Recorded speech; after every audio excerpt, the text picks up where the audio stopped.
And we have made it to Wednesday, hump day, ladies and gentlemen, on the hottest show on the streets, the number one forum for Crimson Tide football news. That being in my own words, with yours truly, Stephen Smith of Touchdown Alabama Magazine. Very excited to have everybody tuning into the show on tonight. We got a lot to dive into, and we want you guys being a part of the show. As always, the show brought to you by WeOwnTheFourthQuarter.com. That is WeOwnTheFourthQuarter.com. Now, if you haven't done so already, go ahead to the site and cop you your four-finger bling necklace, four-finger bling jewelry, showing that support for Coach Saban, the student athletes here at the University of Alabama, and the football program itself. Just seeing how Bama's got that tradition for dominating the fourth quarter. So go ahead right now to WeOwnTheFourthQuarter.com and cop you that four-finger bling necklace today. We're bringing you the show from Tuscaloosa, streaming this live to you through YouTube. Speaking of the channel, go ahead, like the channel up right now. Give a thumbs up on the show. Hit that subscribe button. Turn on all of those notifications so that way you can have the best in news, notes, alerts, conversation, commentary, and entertainment on your favorite program, that being Alabama football. But not only are we streaming this to you from YouTube, but also Facebook world out there. Hit my Facebook people and the Twitterverse as well. So we got you covered here. All angles, Facebook, YouTube, Twitter. No excuse for you not to be locked on to the hottest ticket here when it comes to Alabama football. But we got an awesome show today. We'll be joined live later in the show by former Alabama defensive back Justin Woodall, who played safety for the Crimson Tide from 2006 to 2009, was a big part of that 2009 BCS National Championship team for the Tide. And we're going to have a fun conversation with him on discussing one Malachi Moore, what he wants to see improved from the safety position when you discuss Daniel Wright and Jordan Battle, among other things. So after 2 weeks of being off, 2 bye weeks here for the Crimson Tide, this week Alabama back inside Bryant-Denny Stadium to take on the Kentucky Wildcats. Will be very excited to see Mac Jones this weekend, as at one point in time, Kentucky was flirting with Mac Jones hard in that 2017 recruiting cycle. Mark Stoops and the Cats flirting hard with Mac Jones, and if he would have went to Kentucky, he would have been a part of Big Blue Nation, the basketball version, and Mark Stoops would not have to deal with the quarterback conversation between Terry Wilson and Joey Gatewood. But instead, Mac chose to go to the University of Alabama, and now we will have an interesting matchup this weekend between the Tide and the Wildcats. Should be good, though. But got to do our first super chat of the day to Jimmy Clay. The man Jimmy Clay coming in here nice and early with that $20 donation, helping us out here at TDA. Appreciate that love there coming from one Jimmy Clay. But as we start the conversation off right now, and before that, 205-448-1358, the number for you to call in to let your voice be heard on the show, because we definitely want to hear from you guys. 205-448-1358, and one more time, 205-448-1358. Now, as we get into the first topic of the conversation for this evening, Devonta Smith is about to make history. He is set to make history on Saturday. Not just Alabama football history, but SEC football history as well. He just needs one touchdown catch. One touchdown catch to surpass Amari Cooper and put his name in the Alabama football history books as the number one all-time receiver for career touchdown catches. And then all he needs is one touchdown to put his name on the SEC books as the all-time career leader for touchdown catches by a wide receiver. And it's been an incredible journey for Smitty, especially when you go back and you look at 2017 was such an offensive, explosive freshman class that Nick Saban brought in. When he evaluates all the offensive talent that he's recruited, he tends to go back to that 2017 class, and he looks at that group and he goes, you know what? That was the most explosion of offensive talent that I've brought in quite some time. Now, the 2020 class, as it continues to grow, the 2021 class coming in with the likes of Christian Leary and Asia Hall and Ja'Cory Brooks, they will have something to say about that. But as of right now, the 2017 class for Nick Saban offensively at Alabama, the most explosive offensive class, offensive group of talent that he's ever brought in here. And when you look at that group that had Tua Tagovailoa at quarterback, Mac Jones at quarterback, Naji Harris at running back, Brian Robinson Jr. at running back. We're talking 5 receivers that came in that class. But of the 5, I want to focus on 3. And the 3 were Jerry Jeudy, Henry Ruggs III, and of course Devonta Smith. All 3 of these guys came in together. And Jeudy and Ruggs grabbed so much instant, immediate attention. Everybody was enamored with those two, and for all rights to be. Jerry Jeudy was Mr. Juke Moving Machine, Mr. Dead Leg Move Machine in high school, and he brought that to Alabama and became a major star because of that. Henry Ruggs he had a whole bunch of speed in high school, a whole bunch of speed, a lot of athleticism, a big vertical ability, especially with him playing basketball, at Robert E. Lee High School in Montgomery, and him following the journey set for him by, his fallen friend, Roderick Scott, who said, hey, Henry, you're going to be great. You're going to be big time. You're a 5-star wide receiver. Go out there and play football. And Henry took those words to heart. He went out there and played football and was, grateful because of it. Both guys brought a lot to the table, but not too many people knew, but it would end up being Devonta Smith, who will end his career as the all-time leader in Alabama history for touchdown receptions and the all-time leader in the SEC for touchdown receptions. Nobody pictured Smitty, doing this. And a lot of times I often take myself back to that open practice in August back in 2017 where, for the life of me, I thought Cam Sims was punking me out. I thought Cam Sims was going to lie to me. I thought Cam Sims was not going to be honest when he took me by the hand on a hot, steamy August in Bryant-Denny back in 2017, and he told me Devonta Smith was going to be the guy, and lo and behold, Devonta Smith has been that guy. He's been the most consistent. He's been the most clutch wide receiver, especially with the game on the line. He's been a model student. He's been a model player. And when you look at all of the great statistical receivers that have come through Alabama, as this slide here is coming up on screen, when you look at the likes of DJ Hall, Julio Jones, Amari Cooper, Calvin Ridley, Jerry Jeudy, Henry Ruggs, Ozzie Newsome, though he played tight end, just Dennis Holman, all of these guys, Joey Jones, all of these guys on this list that are big statistical receivers, even Jalen Waddle right now, who's got 17 touchdown receptions in his career. Devonta Smith is the one that's going to end his career with the most touchdown receptions in the history of Alabama football and in the history of the SEC, as we continue. And that's awesome because he's not a guy that talks a whole lot. He's not a guy that says a whole lot. He's not a guy that's a big chatterbox, but he is someone that takes tremendous pride in what he does. This is somebody that spends hours after practice catching footballs out of the jug machine. This is somebody that in the game against Georgia where he turns and he looks at Mac Jones. He's not a big guy, 6 feet, 175 pounds. But he turns and he looks at Mac Jones and he says, I don't care if the whole team is quadruple covering me. Get me the ball.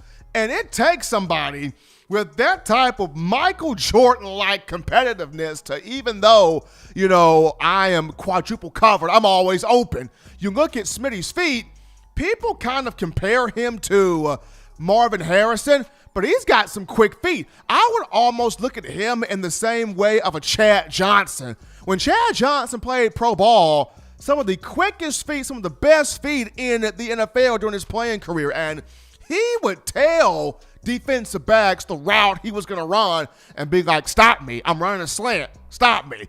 I'm running a bang gate post. Stop me. I'm going post outside. Stop me. He would literally have the confidence to tell defensive backs in pre-snap read the precise route he was going to run. Why? Because in Chad Johnson or Chad Ochocinco's mind, whatever he wants to refer to himself as, in Chad's mind, no one could stop him.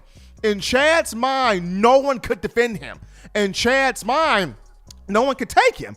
And to some degree, Devonta Smith has that same mindset. No one can take him. No one can guard him. No one can keep their hands on the dude. I mean, he has had Georgia's number since the 2018 college football playoff title game. There is something about both SEC schools in Mississippi, Ole Miss and the Bulldogs of Mississippi State. He's got both of their numbers crazily. And as much as fun as it would have been to watch Smitty break the record and grab Alabama history and conference history last week against LSU, as fun as it would have been to watch Smitty take history on his birthday last week against LSU, as iconic as it would have been to watch Devonta Smith do this at home against the legendary school of his home state, as sweet as it would have been to watch Devonta Smith grab history against a superstar defensive back in Derek Stingley Jr., fate would rather have it best to see the young man get the award or get the honor or grab history at Bryant-Denny Stadium this weekend for all of the Crimson Tide Nation to watch his final coronation as the best to ever play here, because that's the goal he's always wanted.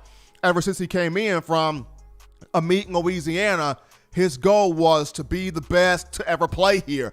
Of course, he watched the DJ Halls on TV. I'm pretty sure he did. I'm pretty sure he watched the Julio Jones. He watched the Amari Coopers. He watched a bit of Calvin Ridley before he played with Calvin Ridley in Ridley's final year. He watched all the great ones coming up, but I'm pretty sure in Devonta Smith's mind, he thought, at some point, if I was to come to this program, I want to leave, I want to exit, I want to go as the best to ever do it in Alabama football history. And he's going to have that opportunity to do so this weekend, but not just Bama history, also SEC history. I mean, this week, if he gets at least 5 receptions, he would move into a tie with Julio Jones for 4th all time in terms of career receptions at Alabama. Julio with 179, Devonta Smith 174. I mean, he's got a chance to end the season, possibly, maybe,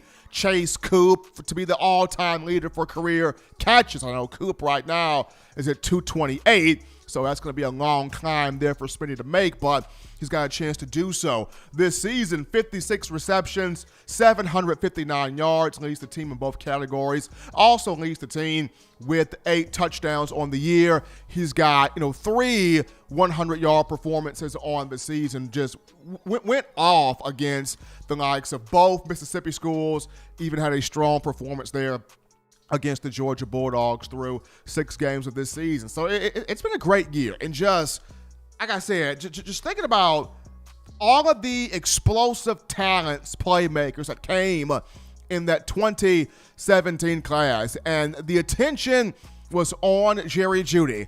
The attention was on Henry Ruggs III. And I remember Jim Nagy, the executive director for the Senior Bowl, he spoke on, yes, they've got Jeudy. Yes, they've got Henry Ruggs. Even, yes, Alabama's got Jalen Waddle. But Devonta Smith is the most complete receiver out of this group. Jim Nagy said that. Very intelligent, very, very, well put together guy in terms of his knowledge of the NFL and things of that nature. And, he and his staff still to this point, believe that. So definitely expect to see Devonta Smith pretty soon here accept his invitation to the Senior Bowl. Now, he doesn't have to play in the Senior Bowl, but it'd be awesome if I can get a chance to go down there to Mobile, at Pebble Stadium, and watch Smitty play in the rite of passage game for collegiate athletes trying to pursue a career in the NFL. But I'm just proud of him. I'm proud of him.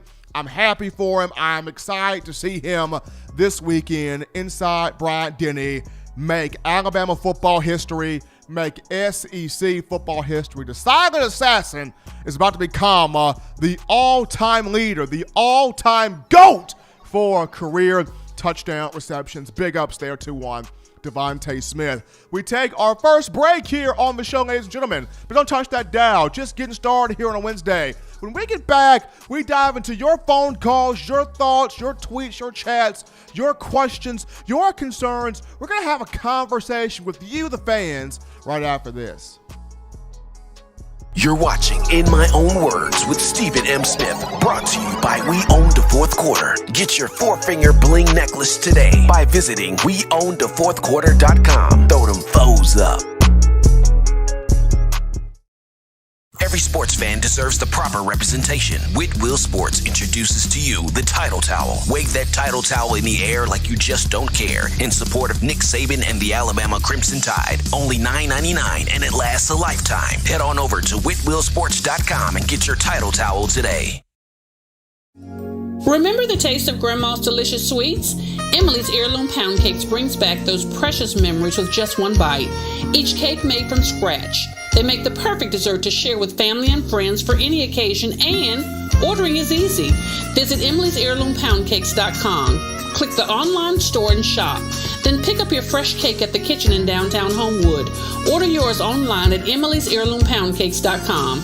Emily's Heirloom Pound Cakes, making memories from scratch. All right, people, we are back in from the break on the hottest show on the streets, the number one forum for Crimson Tide football news, In My Own Words, with yours truly, Stephen Smith of Touchdown Alabama Magazine. Appreciating everybody for tuning into the show on this evening. Go ahead and like the show up, like it up, give a thumbs up on the show, hit that subscribe button, turn all of those notifications on so that way you can have the best in coverage, entertainment, and commentary on your favorite program, the Alabama Crimson Tide. But we go to the call segment, the phone lines right now. Call segment brought to you by the Blue Wrench Gang, 205-448-1358. The number to call in to let your voice be heard, 205-448-1358. We take our first call of the evening. You're live on In My Own Words. What's going on? What's going on, Stephen? This is Rich from Roanoke. What's going on, Rich? Oh, not a whole lot. Just another day waiting on Alabama to play.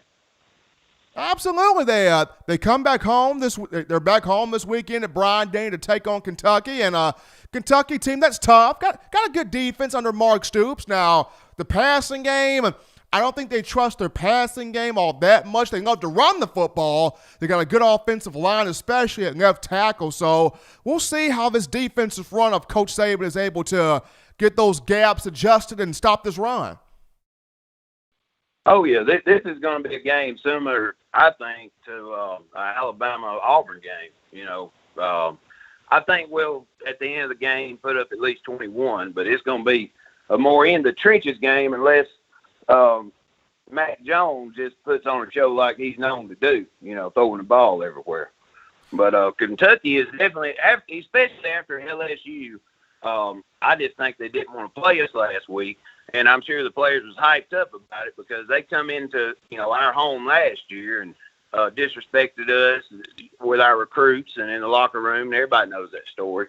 But I know they'll be ready this week, and I expect to win, but it could be a tough game for us with that defense. Absolutely.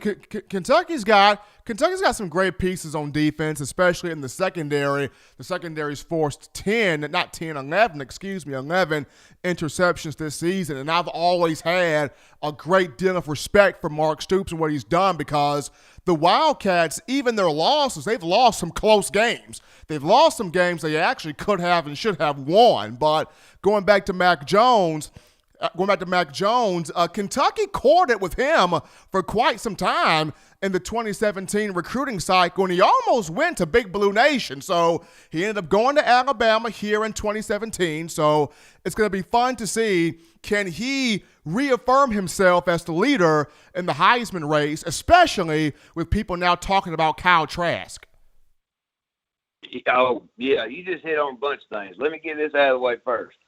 I did not see in Mac what he is. Yes, he had a great game against Michigan. He got put in with the great, Tua got hurt, in the Auburn game. And, one pass really wasn't his fault. Naji just wasn't turning around. But I was so wrong about Mac. And they say, Joe Burrow had a great year last year. Well, look, the SEC may be down on defense this year, but overall, Mac is playing against the best of the best. That's why LSU didn't want to come to town last week. I just want to give my apologies to him. I mean, because I was wrong. I was all, Bryce Stark, because, the next two. And like you was talking about Devonta, when we had talked before, I told you it would just be something special because they talk, the press talks Tua down so much. He's small. He, he good durability, all this. He ain't got the best on him. Well, you insert him in the coronavirus year where he didn't get to take the first team snaps, got there late, and all he does is go out there and win. And Devonta, it would just be something special to get to see him because, they got 2 first-round draft picks, if I'm not mistaken. Miami does. And wouldn't it be special to see Devonta and Tua together again? I mean, that's all Tua needs is one explosive receiver.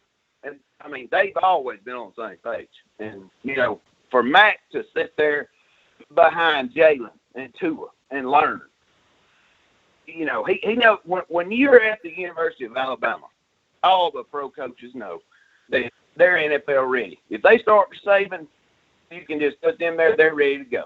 And that's everybody knows that nationally. And that's why people, might not like Alabama, but how can you not pull for players like we have? Saban is the GOAT. That's all you can say about the man. I was real small Bear Bryant, but Saban I get to see year after year after year. And I know everybody wants to see him lead, but I'm so proud he's our coach. What about you, Stephen? Absolutely, man. Looking forward to seeing this week what these guys do, especially on defense. Rich, man, we appreciate the call. You keep listening to us. Oh, yeah. I will, dude. Thank you for taking my call. Absolutely. We got a super chat here to shout out right now. Jimmy Clay again with the $5 via the super chats. Appreciate that love. They're coming from Jimmy Clay. We take another call right now on a Wednesday. You're live on In My Own Words. What's going on? What's going on, Steven? It's your boy, Senator. What's happening with you, man? Man, nothing much, man. Just excited to be in on the call line here on this Wednesday, man. I'm just ready to see some Alabama football this weekend. I'm just ready to see good SEC football. We get late into the season, and I feel like we're going to see everybody's best, what they have to offer for the remaining of the season. And I'm really excited to see this our defense match up against this rushing attack from Kentucky. Not saying it's necessarily great or anything that we should have major concerns about, but I do want to see our linebackers and our D-line, our inside linebackers and our D-line be a lot more gap disciplined. And not waiting for the holes to be filled, but actually going and filling the holes.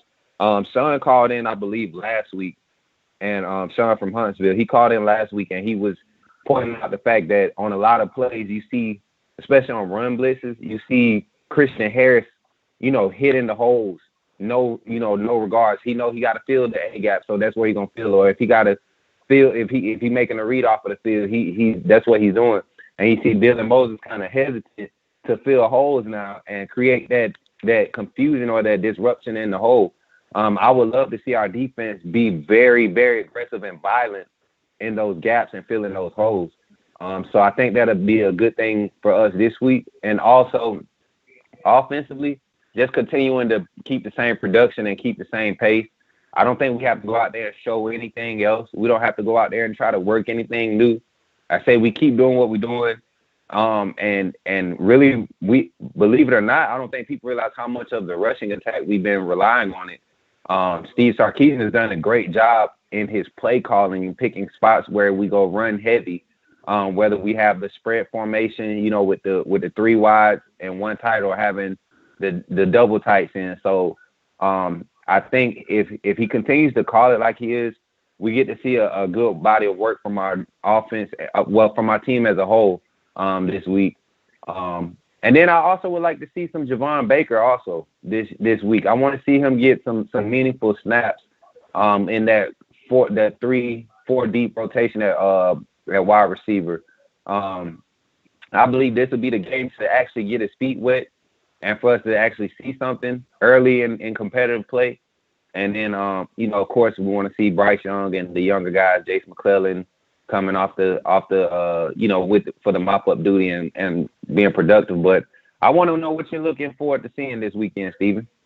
I'm looking forward to seeing quite a few things, but the main thing, Senator, I'm looking forward to seeing is the defense playing sound gap assignment football. Now, the main thing I'm happy about, Coach Saban talked about it in his presser today, that he was very pleased with the energy, with the effort that was shown in practice, not just this week, but the last 3 weeks going back to the bye week. So the players have been focused. They've been locked in. They've been hungry. The energy's been really good. Just carry that to Saturday's game against Kentucky. Looking forward to seeing that happen on the field. But Senator, my man, we appreciate the call, big man. Take it easy.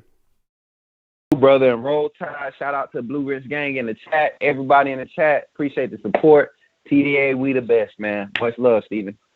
Appreciate Senator, man, for that call right there. We got a super chat coming in we got Chris A. Chris A. donating that $5 with the super chats. Appreciate that love coming from Chris A. We take another call right here, right now. You're live on In My Own Words. What's going on?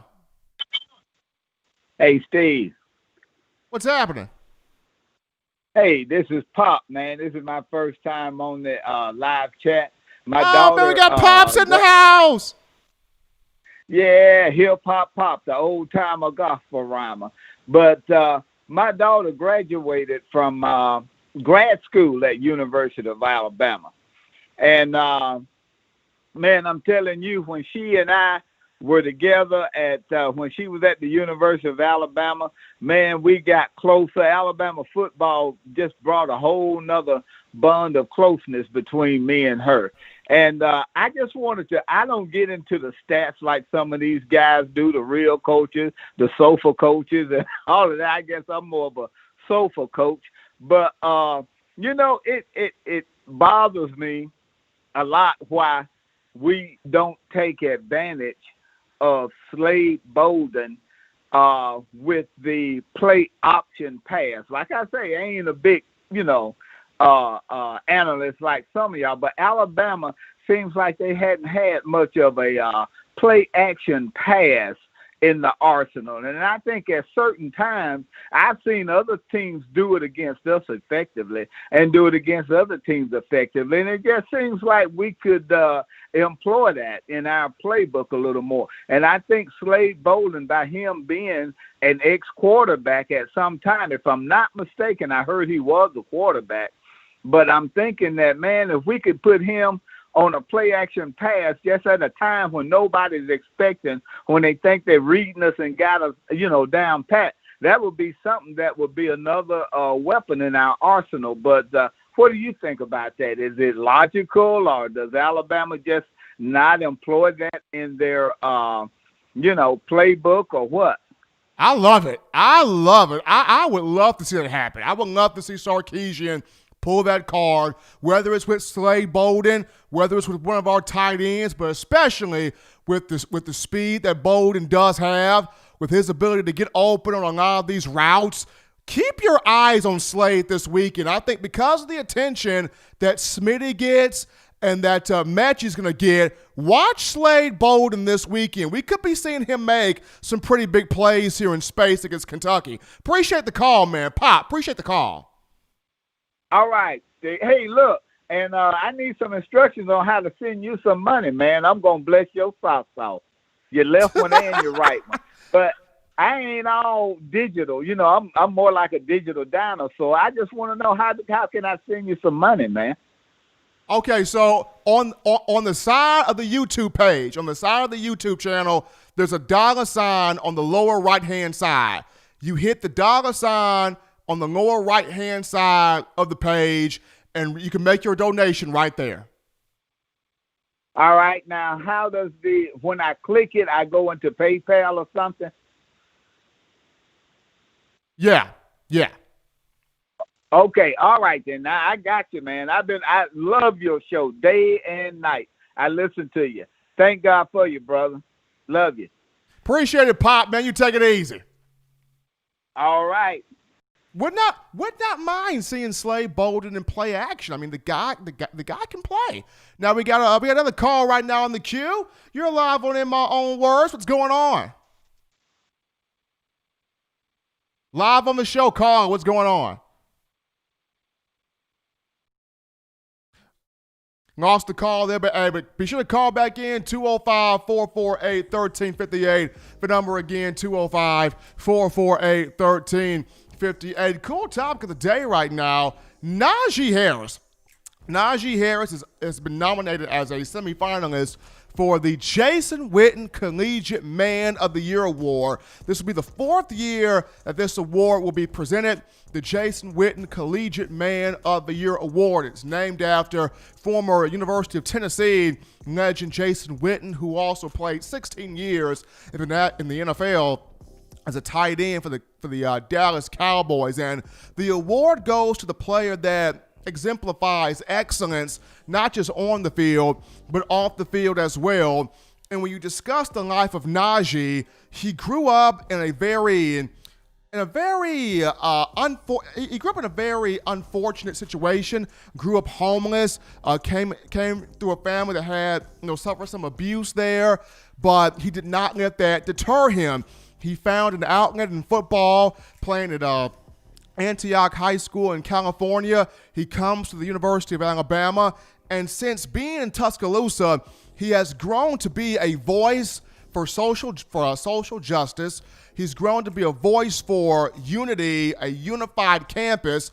He has also put in over 50 hours of community service work, including his work with the Alberta Head Start Unity Project. The Alberta Head Start Unity Project, that's the biggest highlight there of what Naji Harris has been able to do in terms of his community service. So a young man that's not only fulfilling his dreams on the field that Coach Saban told him if he would come back for his senior year, he would get that chance to do, but off the field, a leader amongst the men, whether it's, a leader in the classroom, whether it's a leader in the locker room, or what he has done in the community helping out people in need. So kudos there to one Naji Harris, a semifinalist for the Jason Witten Collegiate Man of the Year Award. We got a super chat right now, and this comes from Spencer Revely, one of our faithful listeners there. Spencer Revely, that $5 coming from him.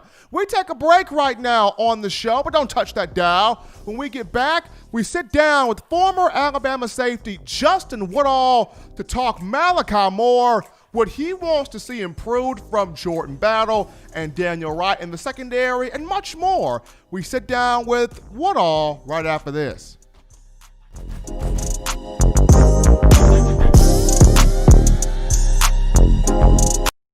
You know what we do at the start of the fourth quarter. We throw them foes up. But now you don't have to wait until the fourth quarter. Get your four-finger bling necklace at weownthefourthquarter.com. It's the first and only logo that captures the essence of all Crimson Tide players and fans as we represent the legendary Alabama football fourth quarter dominance. Get your four-finger bling necklace right now at weownthefourthquarter.com. Get yours today and stun on them haters. Touchdown Alabama Magazine is Alabama football's premier publication. A subscription to Touchdown Alabama Magazine is the perfect gift for any Alabama fan. For exclusive news and information, recruiting updates, a free annual print magazine, and more, go to touchdownalabama.com and click join. Only $7.95 per month, or pay $74.95 for a full year subscription. That's a yearly saving of $20. Go to touchdownalabama.com today and roll Tide. All right, ladies and gentlemen, we are back in from the break on a Wednesday, hump day, hottest show on the streets. number one forum for Crimson Tide football news. In my own words, with yours truly, Stephen M. Smith of Touchdown Alabama Magazine. Crimson Tide getting back on the football field this week, taking on those Kentucky Wildcats at Bryant-Denny Stadium after 2 off weeks. But we make our way over to the In My Own Words hotline, where we pick up a good friend of mine, former Alabama safety Justin Woodall, who played from 2006 to 09, a big leader on that 09 national championship team. Justin, man, happy to have you back in here. What's going on? How you feeling? Man, how you doing, man? I'm glad y'all having me on here again. Absolutely. Well, Justin, this season has been a revelation defensively for Alabama. When you look at one Malachi Moore, true freshman 4-star from Hewitt Trustfield High School here in Alabama. He came in the summer, was not an early enrollee. He came in the summer, was not talked about a lot at all, but you discuss a young man that put his head down, immediately went to work, won the starting job at nickel, and has been a dynamic playmaker in each game this season for the Tide to this point. I remember you tweeted out that you never had to beg him or ask him. You just looked at him, and that young man was ready to put in the work and go to work. Talk about just the growth you have seen from Malachi, how proud you are of him, and how you pretty much knew from the jump this young man was ready to be special. Oh, yeah, man, especially, man, because he's an athletic kid, got a lot of brains.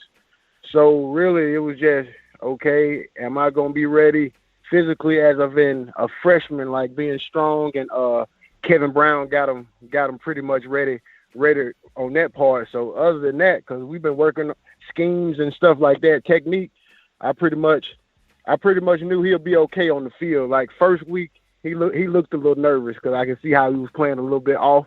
You know what I'm saying? I talked to him after that game, and I was like, man, hey, we gotta come down to the box a little more, play a little tighter. And I know he was a little nervous, but after then, you know what I'm saying? He's been playing with a lot of confidence. You know what I'm saying? Like playing with details. You know what I'm saying? Down and distance stuff. He playing with good details, playing with good eyes. His eyes is always in the right place. And man, I'm super proud. I couldn't ask him any more. Now, of course, with Malachi playing that nickel role, that's the most intriguing position of a Nick Saban defense in the secondary. And that position, you got to have a little dog in you. Now, when you play for Coach Nick, Justin, you had some dog in you at safety. When you watch Malachi, I know you say it there, he looked a bit nervous the first game, but since Missouri, when you talk about Texas A&M, Georgia throughout the season, how have you seen that dog grow a bit more in Malachi? Because you got to play with some chippiness playing for Coach Saban. Yeah, man. After that first week, man, he started. I could see his confidence had, you know what I'm saying, after those first 2 games, they went through the roof. And I played with Javier Arenas. And me take it, you know what I'm saying, you got Mika and you got, you know what I'm saying, got those guys. But to me, Javier was my favorite because he always had his motor never cut off. He was always around the ball. He was a strong guy, even though he was short, but he was still strong. He still weighed 200 pounds. And he was really aggressive at that spot. And Malachi, he's starting to look like Javier and Amika to me put together. You know what I'm saying? So now all we got to do is keep learning and building off this year. And you know what I'm saying? And finish this year out strong and come back and do the same thing. Absolutely. If you're just tuning in to the show, ladies and gentlemen, on a Wednesday, we're joined on the In My Own Words hotline by former Alabama safety Justin Woodall, played from 2006 to 09, a big part, a huge leader on that 09 national championship team. And Justin, when you look at the safety position, you've got 2 talented guys for Alabama in Jordan Battle and Daniel Wright. They have a lot of ability, but sometimes can be suspect due to whether it's not trained with eye discipline or whatever the case may be. They can be suspect at times. What do you like to see from those 2 in terms of getting better eye discipline, improving on the back end? What do you want to see moving forward from Jordan Battle and Daniel Wright, both of those 2 at the safety spots? For me, both of those guys, man, they young, but to me they pretty good. I understand playing in that defense is hard because a lot of guys gonna motion us And shoot, you motion us, we checking. You know what I'm saying? So for them, it's about getting more in the film room and getting more confident, you know, with those schemes. So, and knowing when motion come and stuff like that, the stuff gonna change. So communication for me with those guys, really communication and keeping their eyes in the right place. But for the most part, I know how hard it is to play in that defense. So I don't knock, you know what I'm saying? Sometimes we're gonna have some mental busts. I'd rather not, but that defense is so complicated that you gonna get that. But I think they're starting to gel together right, and Battle and Malachi and all those guys on the back end. I even like Branch. I like him a lot. And I think they starting to gel and communicate a little more because they know that motion and all that stuff. That's how you mess us up. But if we get it together, it's hard to stop us. So I think they've been a whole lot better these last couple games. Now, talk about the film study and the importance of that, because some people watch film just to look at it, but some players watch film to thoroughly detail how does that receiver play, how does that tight end play, like what's their splits like, what's their stance like. Just talk about the importance of picking up just the fine-tuned details of that film study and preparing yourself to sort of master this Nick Saban defense. Oh, right, because the system, you know what I'm saying, they have everything ready for you. So you get to see percentages and stuff like that when they motion in this, when they motion in that, you know what I'm saying, the splits and all that stuff. So that stuff is really important, like down and distance and all that when they're in this formation and stuff like that. So that plays a big part when it comes to film study. If you're just tuning into the show, ladies and gentlemen, on a Wednesday, we got former Alabama safety Justin Woodall on the show. Played from 2006 to 2009, a big part of that 2009 national championship team on the In My Own Words hotline now. Justin, flipping this over now to Alabama's offense and picking up a receiver in Devonta Smith. Alabama's had a lot of big receivers come through this program. We've seen the DJ Halls. We've seen the Julio Jones and the Amari Coopers, the Calvin Ridleys, the Jerry Judys. The list goes on. But right now, Devonta Smith in this game is looking to grab not just Alabama history in terms of career touchdown receptions, but SEC history, conference history in terms of the self-same thing, career touchdown receptions. Just looking at him, he's not the biggest guy in the world, but for a defensive back, how hard is it to defend a guy that may not be big, but he's got the route running, the hands, the clutch ability, the speed. He brings so much to the table that can make you afraid of him. How difficult is it really to defend a guy like a Devonta Smith? Well, actually, my best friend trains him, Robbie Green. They used to play with me at Bama, and but he reminds me, Devonta. I played with Julio and all those guys, but he reminds me of DJ Hall. You know what I'm saying? DJ Hall, he wasn't a big guy. He was kind of tall. You know what I'm saying? He was fast and he had hands. He was sneaky fast, but he was so consistent. He understood the DB. And he worked off the DB. He just didn't run routes. You know what I'm saying? And that's what Devonta does. He reacts off that defensive back. And it's like it makes my hair stand up when I watch him because he's so detailed when running routes. And he reminds me of DJ Hall, who got a lot of records at Alabama. DJ Hall, one of my favorite receivers to come through the program. So that's some big praise there coming from one Justin Woodall, comparing the likes of Devonta Smith to one DJ Hall, who played from 2004 to 2007. So, Justin, in this game against Kentucky here, we're going to see a young guy take the field at running back and get some opportunities, that young guy being Jace McClellan at the running back position. As a freshman, and this is your opportunity the first time get on the field to be able to be an impactful player and have that moment on the field with your teammates to prove what you can do. What do you want to see from a guy like Jace McClellan in that backfield? What do you want to see from him this weekend in trying to prove to himself, the fans, his teammates, Coach Saban, that he can be a special guy, even as a freshman offensively? Well, as a freshman, man, you're going to have the jitterbugs coming in, but really what you want to do, you want to stay consistent and, you know what I'm saying, hold on to the ball. You got me? No dancing. You get what I mean? And running off that tackle running off that tackle, not losing yards, just gaining yards and holding on to that ball. You know what I'm saying? That means a lot, you know what I'm saying, for Coach Saban as a freshman, you know what I'm saying? Not dancing, really hitting the hole, you know what I'm saying? So that means a lot right there, you know what I'm saying? Calming down, you know what I'm saying, trying to control those nerves. That's a lot. But I think if he take them first couple hits, he'll be okay. He's Justin Woodall, ladies and gentlemen, former Alabama safety from 2006 to 2009. Joining us here on the show, Woodall, a huge part of that 2009 national championship team, the first BCS national title team and SEC championship team of the Nick Saban era. That team went undefeated, 14-0. The lone undefeated national championship team at this point under Coach Saban. Justin, appreciate you coming on, spending time with us, taking time out of your day to be here on the show. You stay safe, man. Be good. Take care. We're going to get you back on soon, man. You take it easy. Appreciate you, man.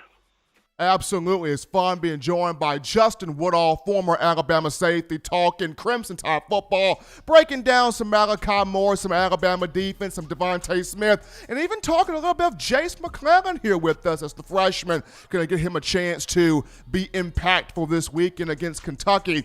We go to a break right now, but upon our return, we go back to the phone lines to entertain your phone calls, your thoughts, your tweets, your chats, your ideas. We're talking Tide football with you, the Alabama fan base, right after this. Don't touch that dial. Call in right now as we're taking your calls up next on In My Own Words with Stephen M. Smith. Brought to you by We Own the Fourth Quarter. Visit weownthefourthquarter.com now to get your four-finger bling necklace.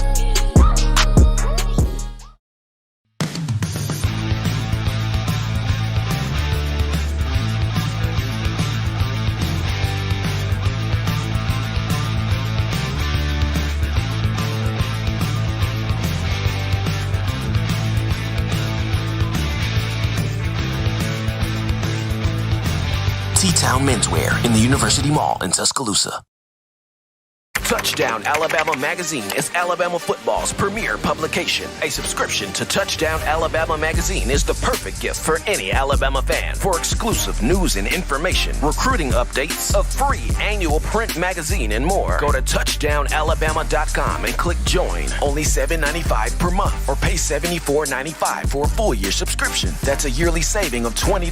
Go to touchdownalabama.com today and roll Tide.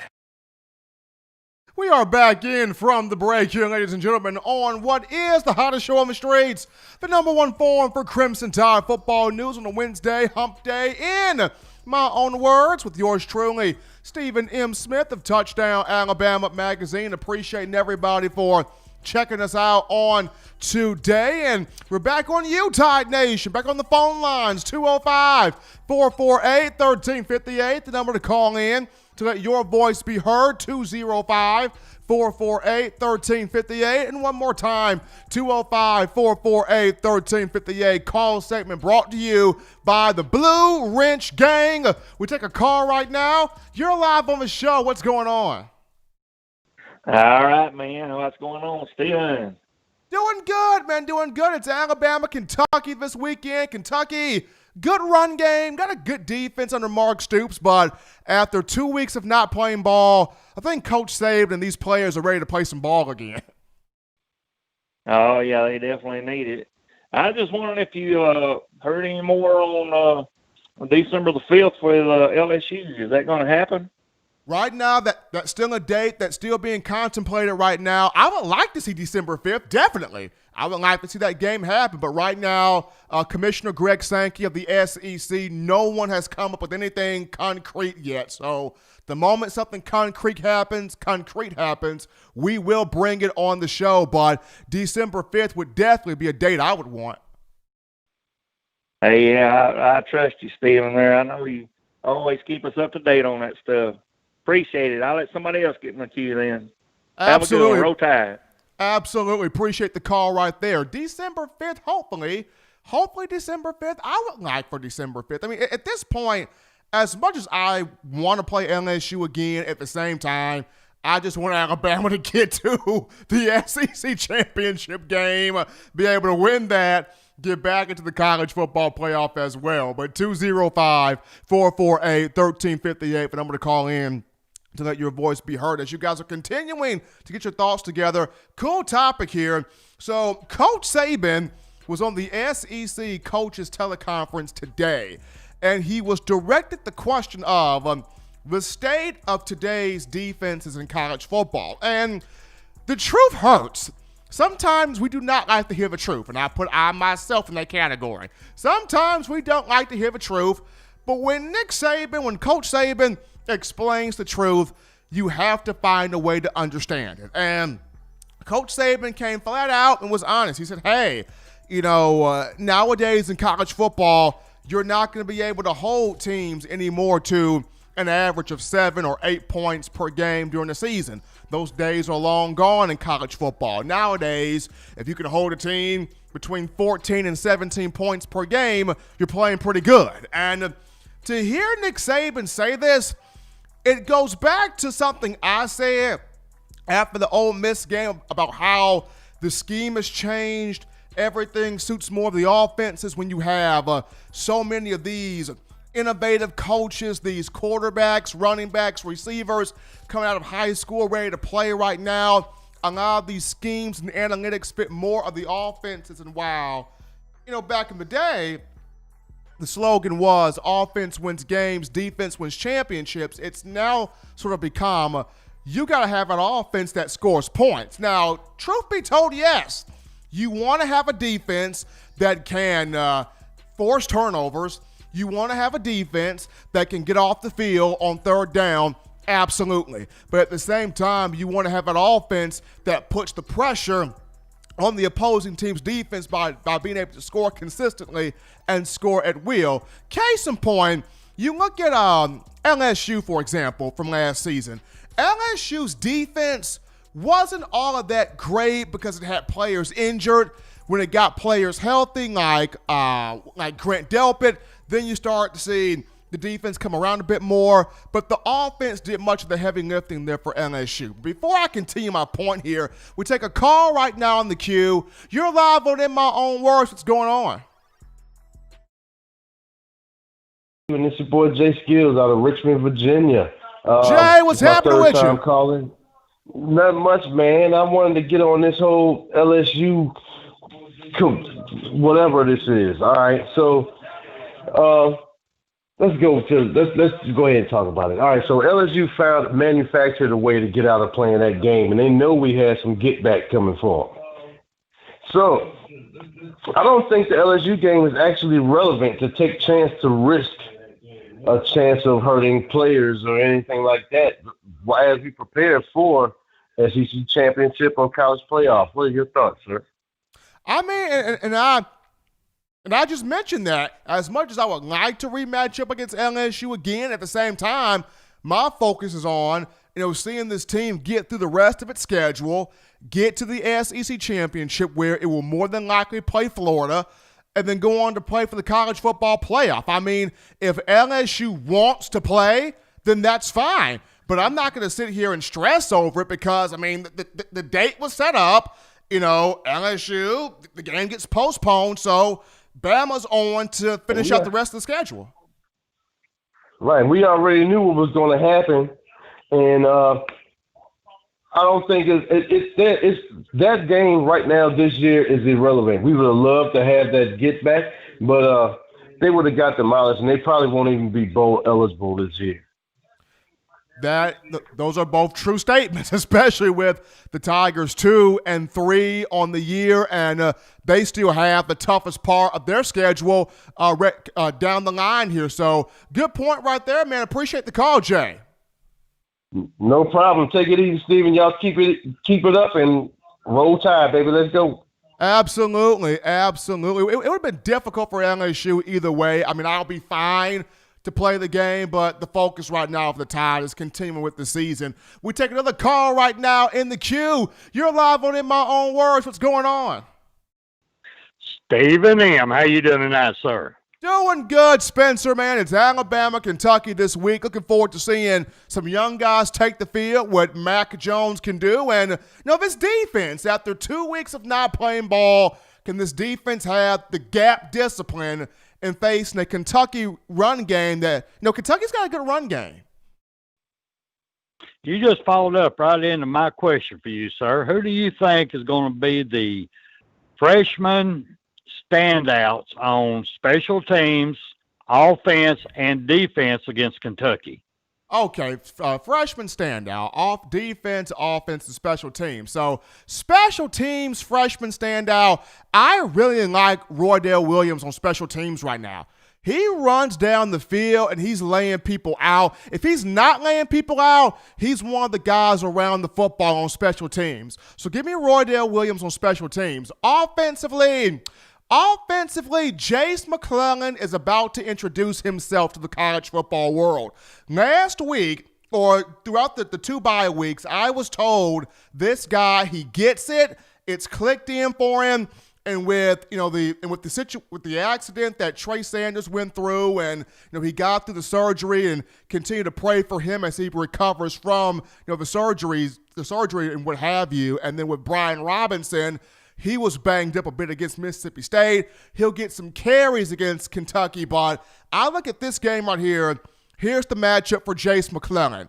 The last Alabama running back as a true freshman that introduced himself to the world against Kentucky was 4 years ago, and that was Josh Jacobs. And Josh Jacobs took that matchup against Kentucky, dominated that game, and became a fan favorite and national champion and a first-round pick. So I like McClellan on offense. Defensively, as a freshman, Will Anderson. The first sack for Will Anderson will come this week. He's been close, but it'll come this week. He's going to play opposite the right tackle for Kentucky's offensive line. The left tackle is really good. The right tackle at times is a bit suspect. Watch Will Anderson this week to get that first career sack.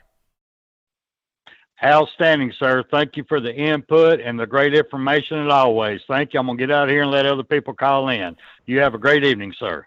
Absolutely, Spencer. Appreciate the call coming from our own Spencer Redley, talking about offense, talking about freshman impactful players offensively, defensively, and on special teams with a tie against Kentucky this week. But to end my point before we take our next break here, as much as you want to have a dominant defense, and you do, Today's college football, you got to have an offense that can consistently score points and have a defense that, once again, can get off the field consistently on third down, can force some turnovers when it's able to force some turnovers, and just keep you ahead of the entire situation. And I know for some people out there, it hurts for Nick Saban to say what he said about gone are the days where you're holding opposing teams to 7 to 8 points per game on average in a season, but he's right. So now you look at, you got to be able to not just bend but don't break, but get off the field on third down,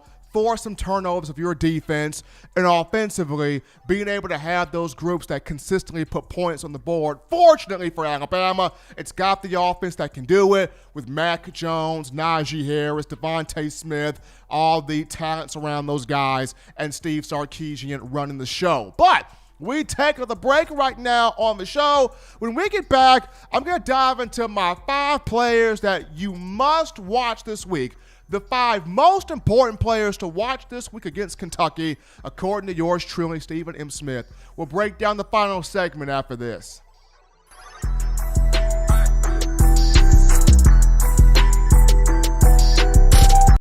Thank you for tuning in. Show your support right now by clicking that like button. If you haven't subscribed, hit the subscribe button now and enable all notifications to make sure you don't ever miss any of the best Alabama football news, notes, and information right here on Touchdown Alabama.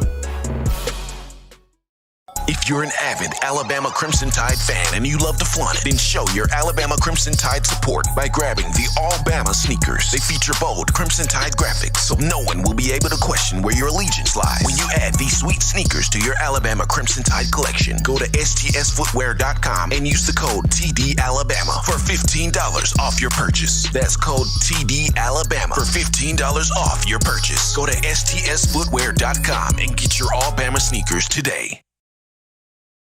Touchdown Alabama Magazine is Alabama football's premier publication. A subscription to Touchdown Alabama Magazine is the perfect gift for any Alabama fan. For exclusive news and information, recruiting updates, a free annual print magazine, and more, go to touchdownalabama.com and click join. Only $7.95 per month, or pay $74.95 for a full year subscription. That's a yearly saving of $20.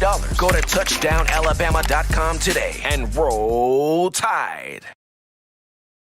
And back into the action here, folks, on the number one ticket for Crimson Tide football news, in my own words, with yours truly, Stephen M. Smith of Touchdown Alabama Magazine. Appreciating everybody for tuning into the show on a Wednesday hump day this evening. Continue to like the show up, like it up, give a thumbs up on the show, hit that subscribe button, and have all of those notifications on so that way you can have the best news, notes, and alerts here on your Crimson Tide. But before we get into the final topic, got to remind you, as always, tdaware.com. That is tdaware.com. Let us be your one-stop shop for all of your Alabama football clothing apparel needs here.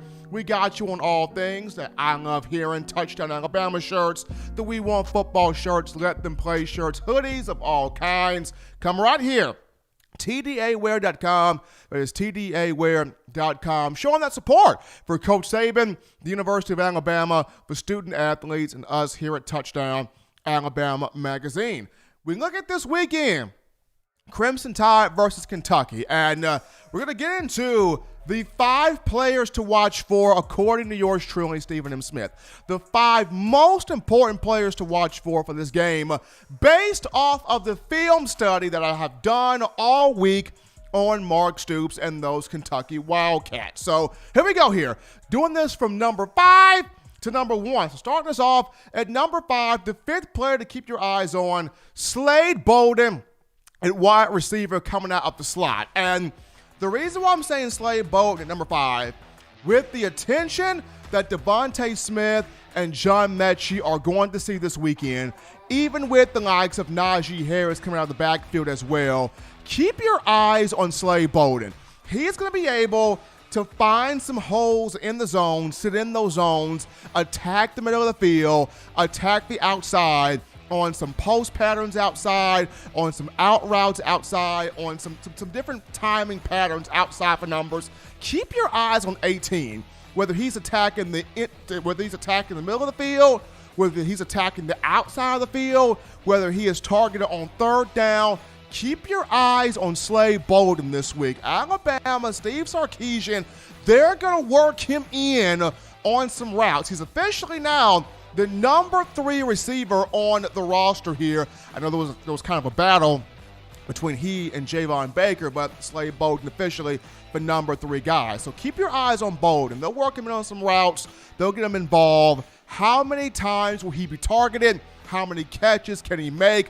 Will he get a touchdown reception this week here of the season, and his first career touchdown reception as a wide receiver? Number 5, watch Slade Bolden this week. Moving on up to number 4, most important player according to yours truly for Kentucky, that will be Will Anderson, an outside linebacker. The first sack comes for Will Anderson this week against the Cats. And a guy that he's compared to often, Tim Williams, former Alabama outside linebacker. Remember, in 2015, Timmy Williams did not get his first full sack until week 5 of a 2015 season against Georgia. So it even took Tim Williams a minute to get that first sack. So Will Anderson in real good company right now. Though he hasn't gotten his first sack yet, he's done other things to affect the quarterback. He's flushed quarterbacks out the pocket. He's knocked them off their spot. He has knocked guys on the ground. He's been very effective in creating turnovers, forcing interceptions, forcing fumbles, getting stops in the backfield. When he's not sacked, despite him not sacking the quarterback yet, he has done some things to still keep opposing offenses wondering, where is 31 in relation to the football field? Now, he's going up against a right tackle in Kentucky that is of a guy is decent, but he can be kind of suspect at times. So if Anderson can put a bull rush on this guy, if he can put a swim move on this guy and get inside of an offensive lineman, he is going to have a chance to get to the quarterback, because once again, Kentucky not really keen on its pass game so far this season the way it is in the run game. So number 4 there would be one of Will Anderson. Moving on now to number 3, I got DJ Dale here. DJ Dale at number 3 in terms of the guys to watch out for, the guys to look for Alabama against Kentucky.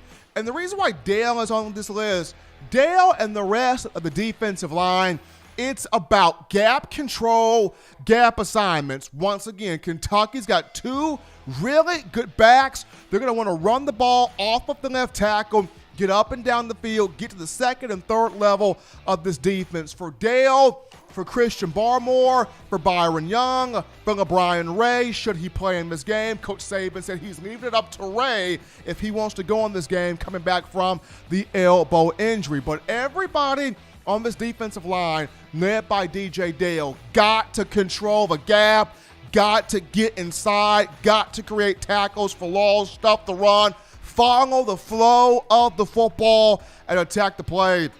So number 3, definitely one DJ Dale. Moving on up here to number 2, most important player for Alabama against Kentucky, according to yours truly, Christian Harris. Christian Harris spoke on this week in player interviews the challenge that he has in going up against Naji Harris every day in practice, whether it's him coming out the backfield, whether it's him running in between the tackles or bouncing plays outside. He has that challenge of taking on this athletic freak of nature in Naji Harris. Well, this week, Christian Harris has to hit the gap, knife his way in there, fit those run lanes, and take on these Kentucky backs and stuff the run, limit big plays, force Kentucky, force Terry Wilson and Joey Gatewood to beat you throwing the football.